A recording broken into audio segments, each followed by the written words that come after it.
Good evening. আমি এখন yellow line মেট্রোতে জার্নি করছি। নোয়াপাড়া থেকে জার্নি হচ্ছে জাহিন পর্যন্ত। জাহিন হচ্ছে এয়ারপোর্ট আর কি। তো এর মাঝে দুটো স্টেশন ছিল। ফার্স্ট স্টেশন ছিল দমদম ক্যান্টনমেন্ট, সেকেন্ড স্টেশন ছিল যশোর রোড, আর থার্ড স্টেশন হচ্ছে এটা।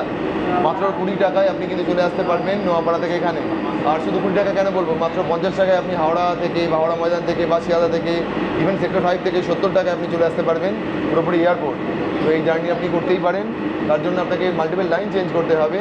আপাতত আজকে এটা 25 অগস্ট 2025, আজকে এই ট্রেনের ফার্স্ট কমার্শিয়াল রান। 22 অগস্টে এটা কিন্তু ইনাগুরাল জার্নি করেছিল, বাট কমার্শিয়াল রান আজকেই ফার্স্ট। তো এই অঞ্চলের মানুষদের জন্য দারুণ। আমি যে দেখলাম যে এখন আপাতত ট্রেন ফাঁকা যাচ্ছে, কিন্তু এর আগের দুটো স্টেশনে কিন্তু প্রচুর মানুষ নামলেন, তাদের জন্য কিন্তু এটা লাইফ লাইনের মতো কাজ করছে বলা যায়। দেখুন আপাতত ট্রেন কিন্তু টানেলে বা নিচে চলে এসেছে, এখন পর্যন্ত কিন্তু ওপরে ছিল। এবার ট্রেন নিচে যাচ্ছে, দেখা যাক ইন্টারন্যাশনাল এয়ারপোর্ট তার স্টেশন কেমন হয়। আশা তো করছি খুব ভালোই হবে।